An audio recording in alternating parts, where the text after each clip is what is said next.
Metpally municipality Congress ఖాతాలో చేరింది. Congress కోటేసిన councillor పై BJP suspension వేటు వేసింది. ఇక మ్యాజిక్ ఫిగర్ ఉన్నా సరే అమంకల్లో బీఆర్ఎస్ కు పగ్గాలు దక్కలేదు. బీజేపీ కాంగ్రెస్ పక్క వ్యూహంతో లెక్క మార్చేశారు.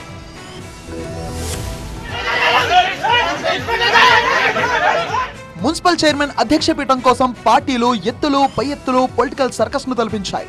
ఎంత కాపాయం కాసినా సరే క్యాంప్ నుంచి కొందరు కౌన్సిలర్లు జంప్ అవడంతో లెక్కంతా మారిపోయింది. మెట్పల్లి బీజేపీలో విప్ పత్రాల వివాదం సొంత పార్టీ నేతపై దాడి దాకా వెళ్ళింది. ఫర్నిచర్ ధ్వంసంతో సీన్ మండింది.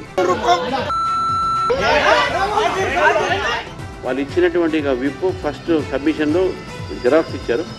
వాళ్ళకి రావడం లేట్ అయింది, కానీ విప్ అక్కడ అలౌ చేశారు. విప్ ఉన్నది అక్కడ. విప్ ఆయన సబ్మిట్ చేసినప్పుడు జిరాక్స్ చేశారు. పొద్దున 10 o'clock లోపలనే ప్రింటెడ్ విప్ వారికి ఇవ్వడం జరిగింది. ఏ ఫాము బి ఫాము విప్ కూడా జారీ చేస్తుంది. విప్ ఎప్పుడైనా సరే 10 o'clock లోపల ఇస్తారు, ఓటింగ్ అయ్యే ముందు. సో కాబట్టి దాంట్లో ఎక్కడ కూడా లేదు. అక్కడ ఏదో కమ్యూనికేషన్ గ్యాప్ ఉంది. ఆ గ్యాప్ వల్ల అక్కడ ఉన్నది. వాళ్ళ అధ్యక్షుడు నాతో మాట్లాడారు. దాని మీద కూడా మేము ఎంక్వైరీ చేస్తాం.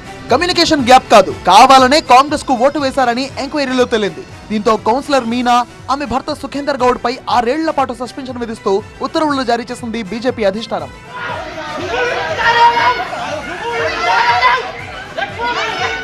ఇక రంగారెడ్డి జిల్లా ఆమంగల్లో అధ్యక్ష పీఠం కోసం రాజకీయం రణరంగంగా మారింది.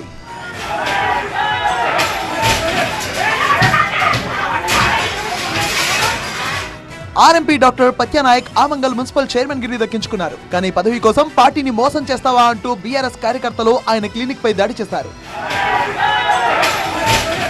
ఆమన్గల్ మున్సిపల్లో వార్డుల సంఖ్య 15, బీఆర్ఎస్ 8, కాంగ్రెస్ 1, బీజేపీ 6 స్థానాల్లో గెలిచాయి. కానీ మ్యాజిక్ ఫిగర్ ఉన్న బీఆర్ఎస్ కు పీఠం దూరమైంది. చివరి నిమిషంలో బీఆర్ఎస్ నుంచి గెలిచిన పత్యానాయక్ కాంగ్రెస్ గూటికి చేరి చైర్మన్ అయ్యాడు. బీజేపీ కౌన్సిలర్ తల్లోజీ వైస్ చైర్పర్సన్ గా ఎన్నికయ్యారు. పక్కా వ్యూహంతో లెక్క మార్చిన బీజేపీ కాంగ్రెస్ ఎక్స్ అఫిషియో ఓటుతో ఆమంగల్లో పైచేయి సాధించాయి.